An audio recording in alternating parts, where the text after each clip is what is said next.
Pyramids, temples, tombs. These ancient wonders promise even greater secrets still to be found under the sands of Egypt. Now, cutting-edge science decodes the mysterious land of the pharaohs. With modern technology, we are gaining an insight into the way the ancient Egyptians lived and the manner in which they died. This time, the mysteries behind Egyptian genius.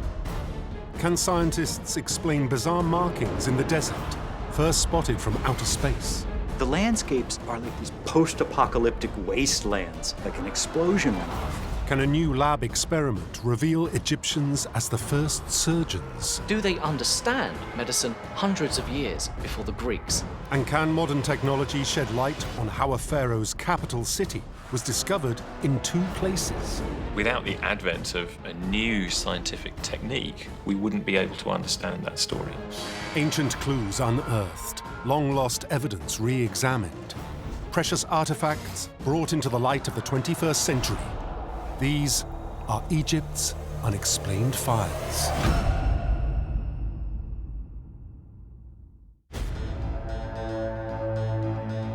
The ancient Egyptians created a remarkable civilization that endured for over 3,000 years. And throughout Egypt's history, this extraordinary society pushed the boundaries of medicine, art, and engineering. It was genius that built the ancient world's greatest cities. And it was genius that rescued one such city from disaster. 1939, the great archaeologist Pierre Montet believed he'd found the remains of a great pharaoh's lost capital, P. Ramesses.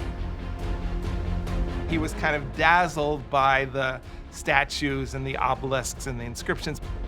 Then, in the year 2000, the results of a 30-year magnetic scanning project appear to blow Montet's theory apart. It shows the location of the city nearly 20 miles away. How can these two places, which are separated by miles, be connected? Tanis, in the northeast of the Nile Delta, French archaeologist Pierre Montet marvels at his incredible discovery of monuments, all dedicated to one of the greatest pharaohs of all time. All around him, he sees monuments of Ramesses II. His name and his image is everywhere. For 30 years, it was believed Montet had found the lost capital of P. Ramesses, until experts began to question his findings. He didn't really try to confirm it by looking for pottery, by looking for small finds, which really would tell you scientifically what the date of the site was. In the late 60s, archaeologists begin to examine the small artifacts from the site. Astonishingly, none actually date from the time of Ramesses II. Instead, they're from 1000 BCE, 2 centuries after his reign. Archaeologists now ask, could the great Montet have been wrong? Some people jump to the wrong conclusion that this had to be that city. The search for P. Ramesses begins all over again. For archaeologists, the lure of this lost city is irresistible. A great capital, extolled in ancient poetry and named in the Bible itself.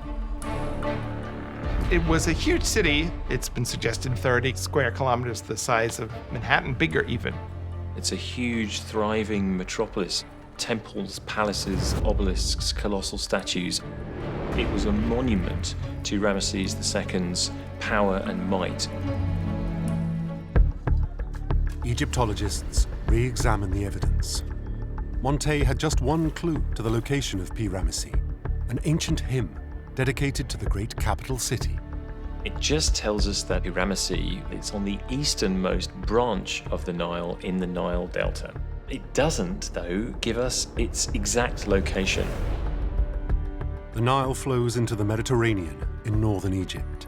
Here the river delta splits into many branches. Geologists know many of these have run dry and shifted location over millennia. So when we're looking for the site of Ramesses, we have to look not only on branches of the river which exist now, branches of the river which might have existed in the past but are now dried up. Monte searched along a drained stretch of the Nile, known as the Tanitic branch. He believed this to be the easternmost part of the delta described in the ancient hymn. But 30 years later, Austrian geologists study contour maps. They search among the ridges and valleys for evidence of ancient river runs. They're amazed to discover another dead branch of the Nile Delta, even further east. The Pelusiac branch, 30 kilometers from Tanis, near the modern city of Cantia. It's 1970, and archaeologists begin to dig near the city, uncovering thousands of tiny but crucial clues. The ceramics found in the area date to the time of Ramesses II. So it's really the sherds and the objects of daily life and the little bits that tell you the true story. Egyptologists now ask an intriguing question. Could these tiny finds be evidence of the city of P. Ramesses, 30 kilometers from where Monte believed it stood? Then they make another astonishing find. Most intriguingly of all, we have evidence of a colossal statue of Ramesses II in a farmer's field. And this leads archaeologists to want to look more closely at this site. It's another clue. This could be the site of P. Ramesses. Archaeologists need to look much deeper. They use handheld magnetometers to undertake the largest underground scan in the history of Egyptology. The results are astonishing. An entire ancient capital city just revealed almost in an instant. Networks of ancient streets and foundations of buildings, all dating to the time of Ramesses II. But there's a problem.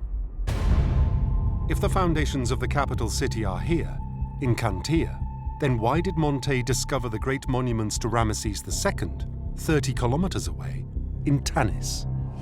Once again, long-term changes in the Nile Delta could hold the clue.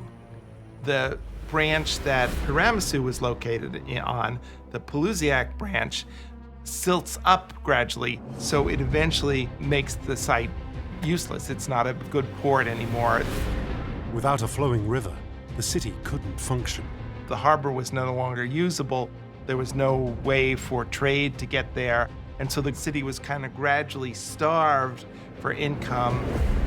150 years after P. Ramesses was built, Egyptologists believe its fortunes began to suffer when the Pelusiac branch of the Nile ran dry.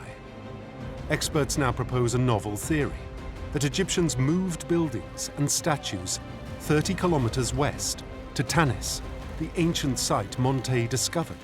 It sounds an impossible undertaking, but experts know the Egyptians had done it before.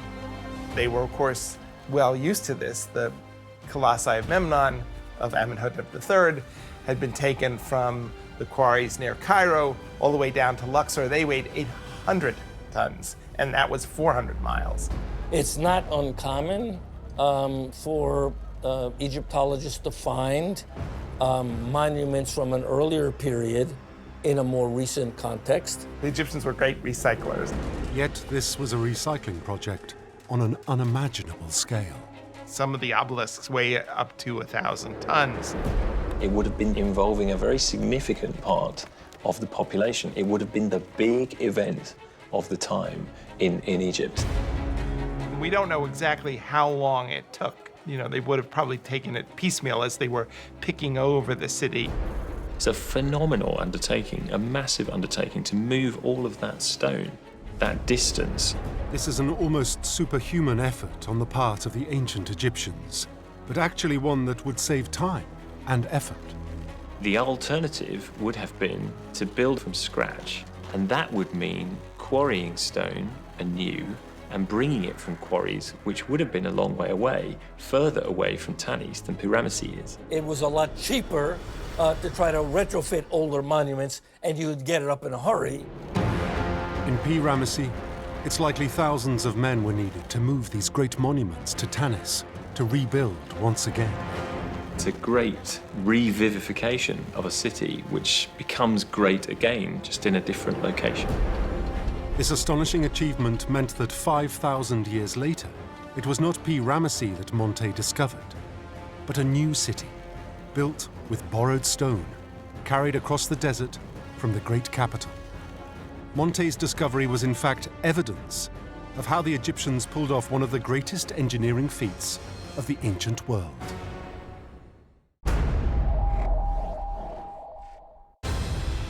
The great monuments of Ramesses' capital stand in Tanis to this day, symbols of the ingenuity of ancient Egyptian engineering. Treasures like these were proudly displayed for all to see. But many unknown wonders still lie hidden beneath the sands. And it's not only archaeologists who search for them. Recent satellite images of Egypt reveal a strange, unexplained phenomenon. Giant holes in the ground, next to some of the country's most important archaeological sites. And what's really scary is that number of these holes is increasing.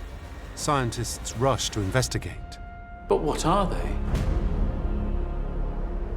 Satellite technology offers archaeologists the latest tool in the search for clues to the ancient past.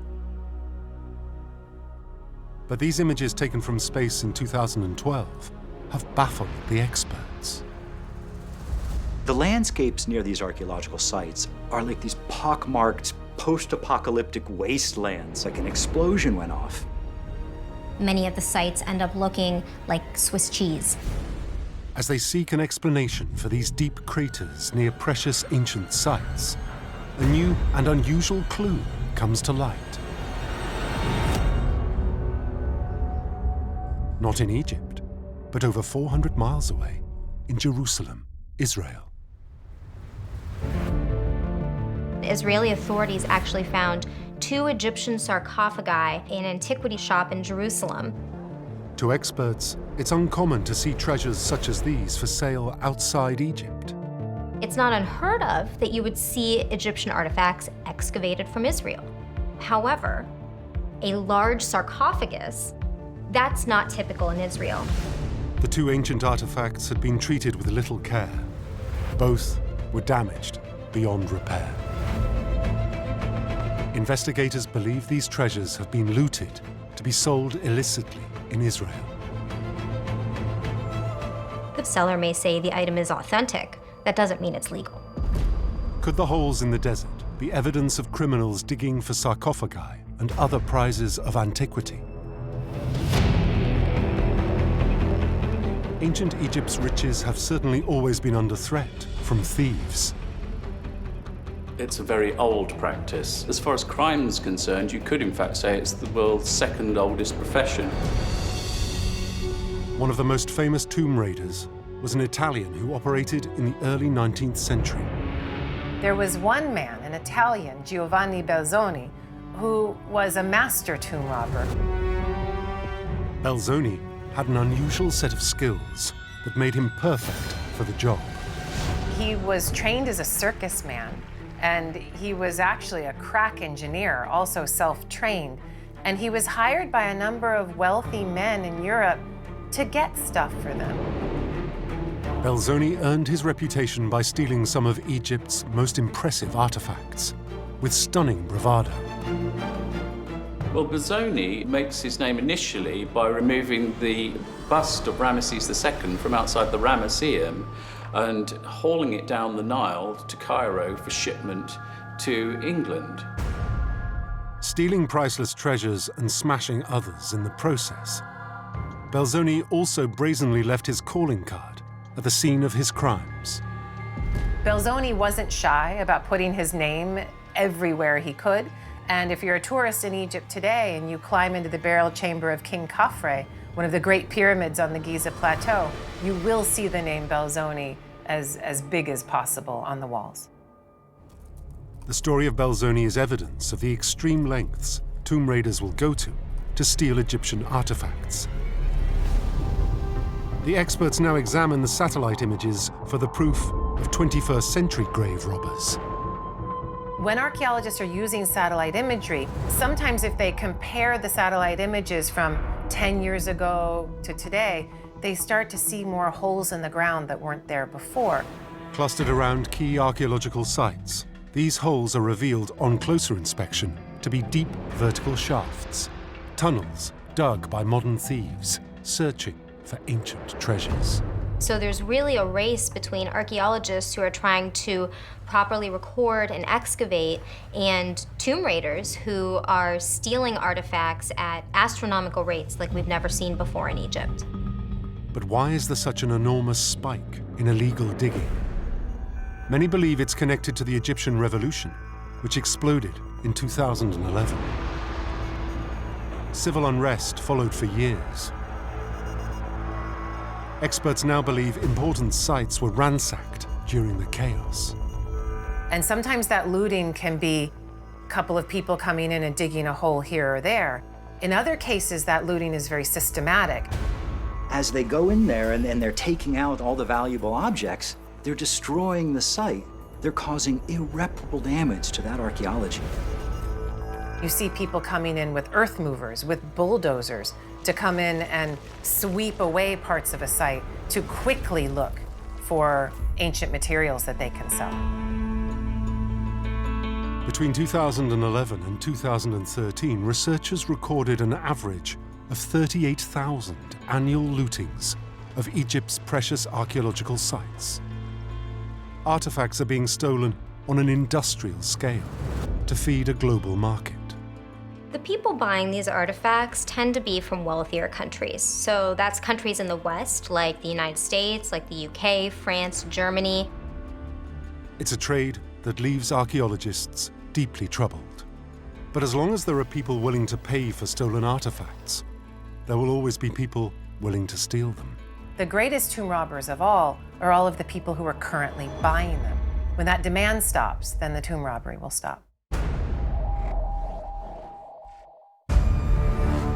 Ancient Egypt's burial chambers are adorned with exquisitely composed scenes painted by highly skilled craftsmen.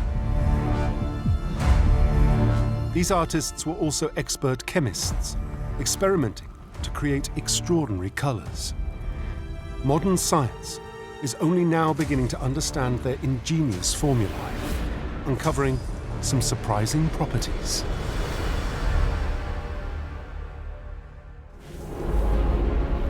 Produced to create beautiful art 4,600 years ago, the world's first artificial pigment, Egyptian blue. Egyptian blue was extraordinarily important throughout the ancient world.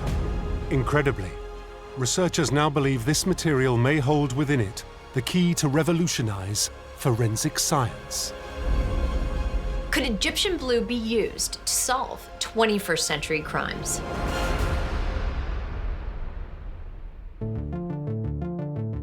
For the ancient Egyptians, blue was a sacred color. It has connotations as a color with fertility, with creation, with everything relating to the skies above them. They wanted to incorporate this cherished color into their art, but there was a problem.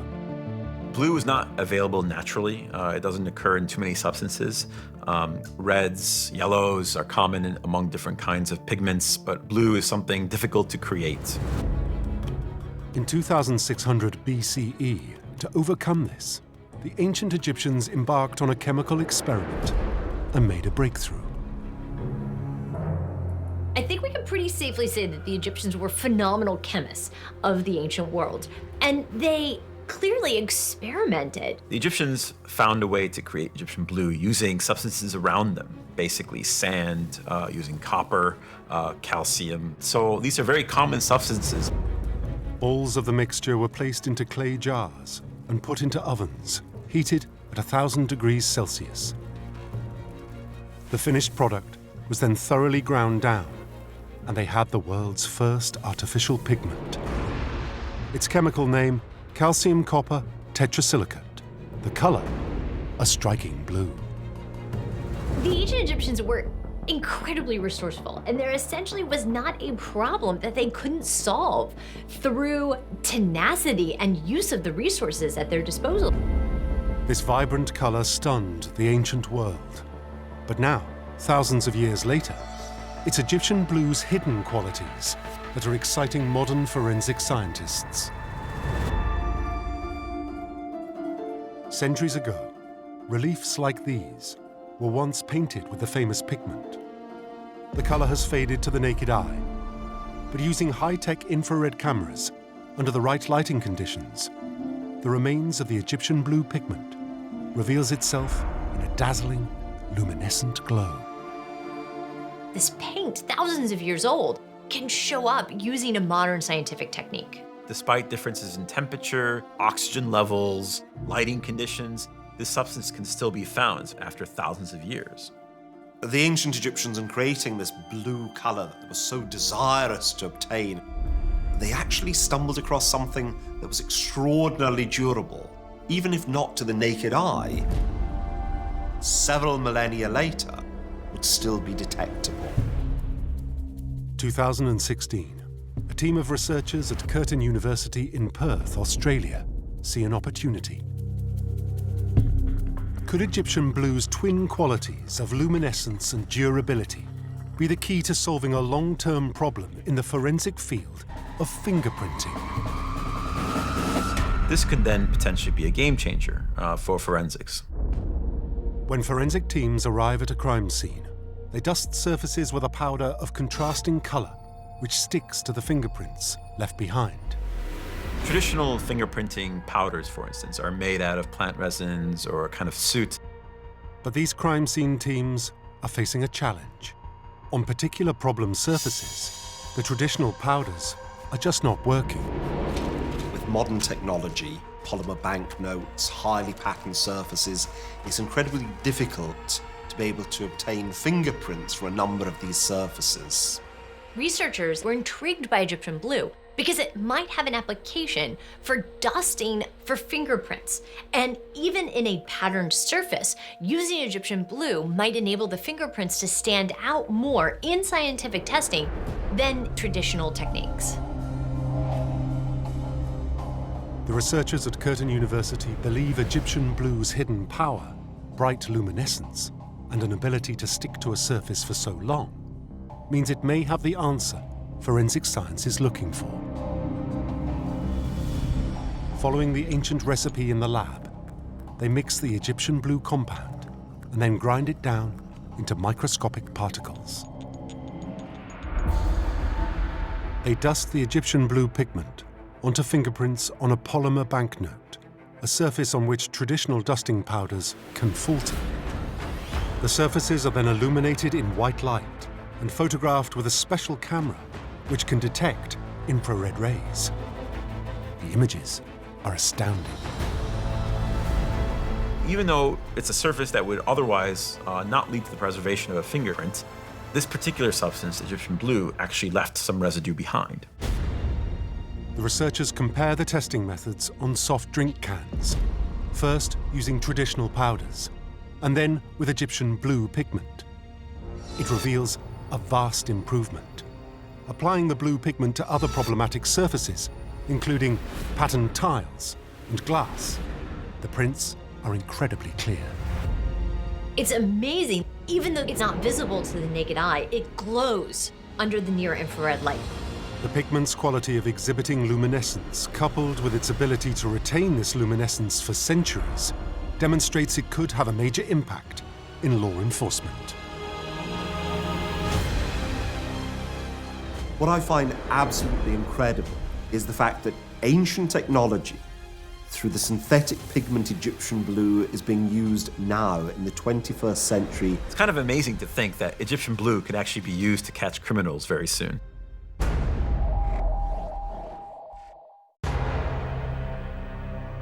The story of Egyptian blue reveals an ancient society distinguished by its imagination and skill, making huge breakthroughs in both science and art. In daily life, even their beauty regimes were marked by their flair and inventiveness. Talents they displayed in this world and the next. In the ancient Egyptian city of Amarna, Dutch archaeologists uncover the skeletal remains of an ancient female. Attached to the skull, a flamboyant, multicolored mass of braided hair. All of a sudden she cried out, "Look, they have hair extensions." The body is basically a skeleton, and yet the hair survived. And it's styled into these amazing hair extensions. The Dutch team are baffled. How has the hair survived when the bodies have rotted? And what is the significance of the ornate braided hair? Was this something unique? Was this something that had a special meaning? There are so many mysteries. 2014, and the team of researchers examine this strange skeleton in the grave. The female body is discovered in literally a hole in the ground, a standard pit grave in the sand. The excavation team find this woman's remains are not alone. They unearth a vast cemetery, countless humble graves filled with the poor. It rapidly becomes apparent that this woman isn't an isolated incident, that there are others, hundreds of other bodies. In grave after grave, they find a similar outlandish hairpiece matted to the skulls of the dead. Head after head, person after person, woman after woman had hair extensions. Bone experts are called in to examine the skeletons of the women. They search for clues that might help explain the presence of the hair. 1346 BCE, the city of Amarna is constructed as Pharaoh Akhenaten's eternal capital. Now forensic archaeologists find clues suggesting the city's inhabitants endured a lifetime of hard labor. From the skeletal remains, it's clear they had a very hard life. We can see that they had very strong arms, that they had very big muscles. We can see from their spines, they are damaged. They were carrying a lot of heavy stuff. A lot of these people had serious health problems. These women were the workforce who kept Akhenaten's city running. In death, the workers are found buried together in a mass cemetery. They're discovered wrapped in mats and laid in the ground. There are just slots excavated in the sand, simple graves where the ordinary people of Amarna were buried. The bodies are not mummified, a practice restricted to the wealthy elite. The flesh has rotted away, leaving just bone, yet the hair is perfectly preserved. It's taken for close examination to a special lab in Cairo. Researchers want to find out why it is frozen in time. Tests reveal that the hair has been treated with animal fats. If you live in such a dry climate, then you want to put grease in your hair. And grease was also the way to perfume. So everything that smelled nice, pressed flowers or resins, were dissolved in fat, which has preserved the hair almost perfectly for 3,500 years. Analysis of the fats used in the hair reveal it comes from cows and goats. It appears to have been fashioned into a gel and worked into the hair. And so they're styling the hair with styling products, which gives an extra layer of protection to the hair itself. And so these things can survive thousands of years. The lab technicians make another astonishing discovery. The hair used to make the braids appears to come from multiple sources. The archaeologists are finding more people at Amarna with extensions of hair made not only from their own, but of different colours and textures. They used hair extensions of real human hair, so probably young girls could donate their hair, could sell their hair maybe. Examining the braids, the experts note how tightly and neatly they have been dressed. They conclude this work would have been too intricate to carry out in the final stages of a dying woman's life. Instead, they believe the process took place after death, in preparation for burial. They couldn't afford to be mummified, but they could afford some measures to remain in the afterlife. Investigators want to understand the significance of preserved hair pieces for the impoverished women in their graves. They look for answers in the complex Egyptian burial rituals. So we know that Wealthy people are buried in splendid stone-built tombs. They're hacked out in the rocks, they are beautifully decorated. While the rest of the population, the working people, are just buried in a hole in the ground. Pharaohs fill their tombs with gold thrones and jewelry, perfumes and wines. They want to retain all their riches and bring them with them to the afterlife.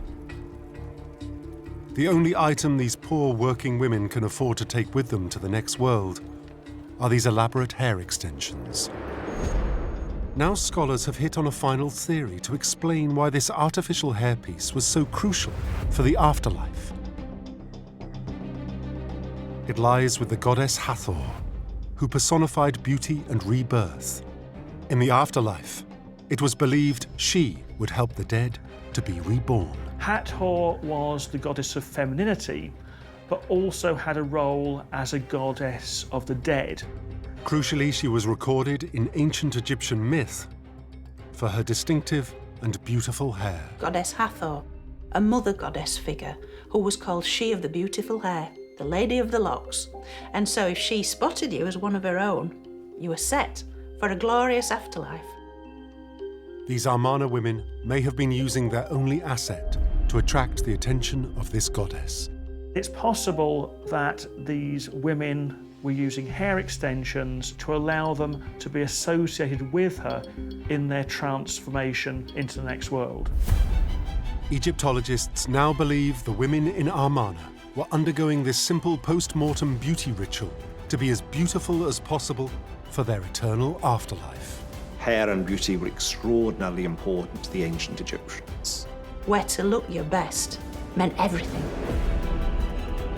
People wanted to be beautiful. They made themselves beautiful in life and in death. The way they wanted to live in the afterlife, that's the way they were buried. The working poor of Amarna did not have the vast riches that filled the great pharaoh's tombs.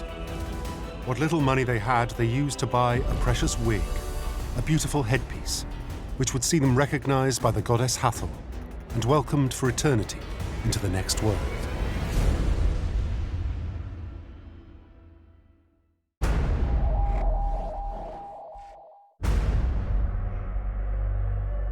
The precious hair extensions of the women buried in Amarna demonstrate the resourceful nature of Egyptian genius. We know so much about their achievements because they were so determined to record them. This is why they created hieroglyphs, one of the first written languages on the planet. 2017, a rock face 50 miles south of Luxor. Archaeologists are amazed when they discover a collection of giant hieroglyphs, each one 2 feet high. Why were the hieroglyphs so big?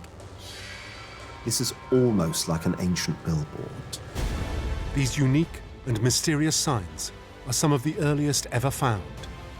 Over 5,000 years old, they predate the pyramids and the Sphinx. This was really about the last thing we expected we would find. The expert's task is to decipher these ancient symbols and reveal this message from antiquity. What are these hieroglyphs trying to tell us? 100 feet above an ancient crossroads by the Egyptian village of El Hoi, a team from Yale University, led by Professor John Darnell, examined the earliest hieroglyphs ever found on this scale. This is big, it's out in a public space, it's overlooking these roads, it's definitely meant to be seen by people from a distance.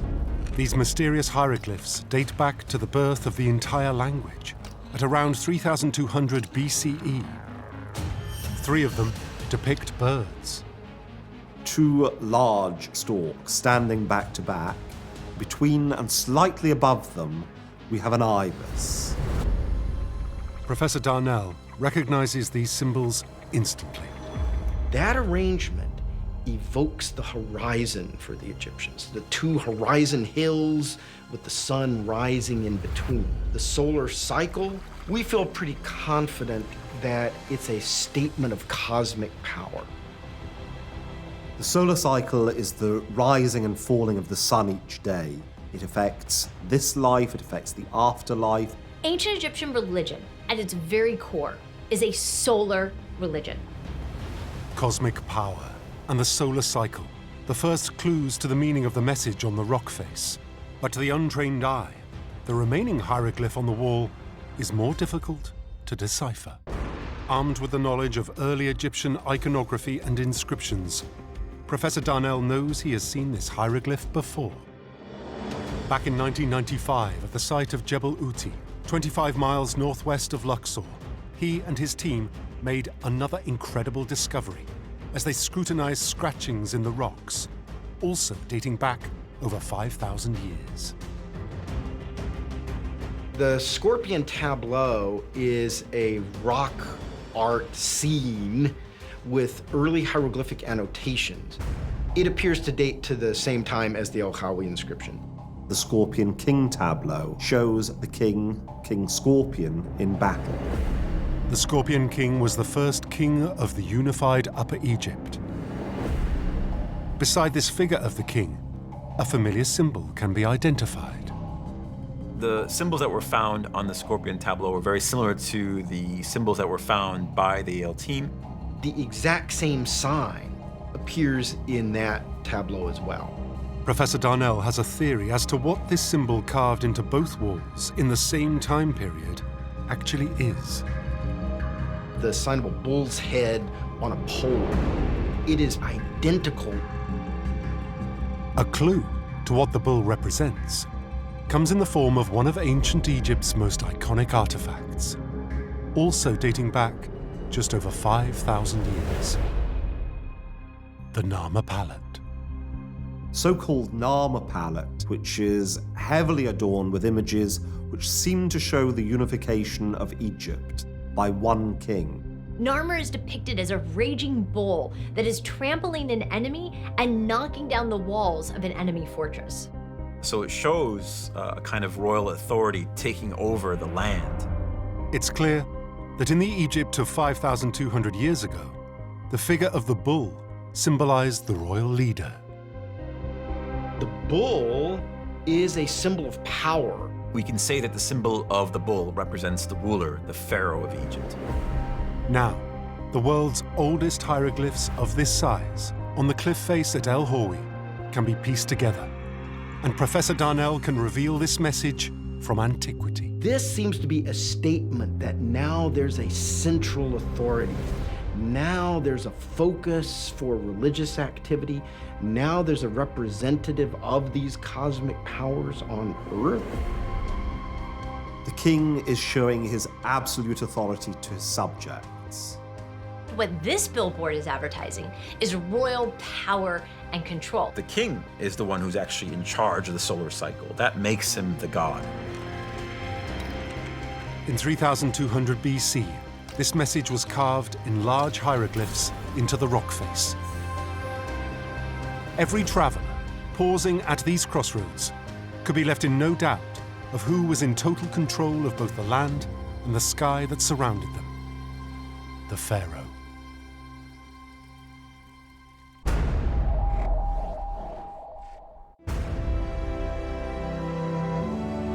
Once we cracked the hieroglyph code, every aspect of Egyptian culture was illuminated for us. Revealed was an incredibly advanced society, and it was in the field of medicine that they were making perhaps their greatest leaps forward. The discovery of a mummy bearing a wooden toe excites archaeologists. Is this an early form of prosthetic? Do they understand medicine and surgery hundreds of years before the Greeks? Or is it part of a strange burial practice? Is this something which was made to wear during her lifetime, or is it simply something to allow her mummy to be complete in the next world? We need to sort the magic from the medicine.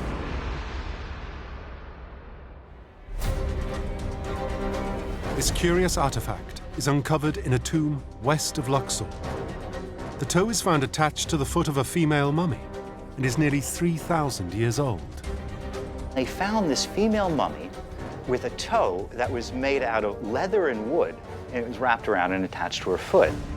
Many archaeologists believe this relic is a symbolic token added during the mummification process to replace a missing toe. We would assume that these have actually been placed there to complete the body for the soul in the afterlife, so that they'd have use of that limb. Researchers in biomedical Egyptology at Manchester University are not convinced. In 2011, studying evidence of wear and tear on the toe, they theorized that this could actually be a fully functioning prosthetic worn in life. A group of researchers from the University of Manchester decided to put it to the test. They find 2 volunteers. Both of these volunteers have their big right toes missing. The technicians construct a replica of the female mummy's wooden toe and attach it to the volunteers' feet. A series of tests to track their movements begin. If the toe is functional, this will be the earliest working prosthetic ever discovered. Will the results of the experiment finally show Egyptian medical knowledge was far ahead of the rest of the ancient world? Could the discovery of a toe on a mummy point us in the right direction? Egyptologists also examine ancient medical papyri that surfaced in the mid-19th century when a black market trade in these scrolls was booming. A few of these documents point to Egyptian physicians as possessing far more advanced medical knowledge than we ever thought possible. The details within the papyri show that the ancient Egyptians had a deep understanding of the human body. They show that the Egyptians understood things like the heart pumping fluids around the body. They understood anatomy. They understood certain organs. They understood the human body probably better than any other ancient civilization. A document known as the Edwin Smith Papyrus reveals advanced Egyptian medical expertise. It's a manual basically for trauma victims. It shows that Egyptians were using techniques similar to those modern doctors treating body trauma employ today. The Egyptians had a good knowledge of practical medicine, surgery, particularly to do with orthopedics, bone damage. If the wound was quite deep, then they would stitch it up. I mean, they were remarkable at stitching. Experts realize ancient Egyptians were using tools that were comparable to those used in modern surgery. If you go to a tomb or a temple, a site, and you see some of these medical equipment, it's the same that we use today in a lot of cases. The Egyptians were at the forefront of understanding how the human body works. Back at Manchester University, the Egyptologists want to put this documented medical prowess to the test. The volunteers are asked to walk on a 10-meter walkway wearing ancient Egyptian-style sandals, firstly with the replica toe attached and then without. The results are surprising. They helped both volunteers balance, so it definitely could have been used. The replica wooden artificial toe makes it much easier for the volunteers to walk in the Egyptian-style sandals. This toe was actually a workable prosthetic. This was fascinating. We were amazed by this. The toe could indeed have functioned as a lifetime prosthesis. Experts believe that the artificial toe found on the mummy was used in her daily life to aid her walking. Also, that it was readjusted for size as she got older. It was there to help her balance and to give her function back. So what this tells us is that ancient Egyptian medicine was far more advanced than we ever gave them credit for. Technologically, scientifically, and medically, the ancient Egyptians were really advanced, and this is the oldest functional prosthetic ever found in history. This incredible artifact and the clues from the ancient papyri are completely overturning our assumptions about medical knowledge in antiquity. We think about these ancient civilizations and we tend to think that they're all backward. No, Egyptians are one of the most advanced civilizations when it comes to medicine. 2,500 years ago, far exceeding their contemporaries, the Egyptians were laying down the blueprint for what would become the field of modern medicine.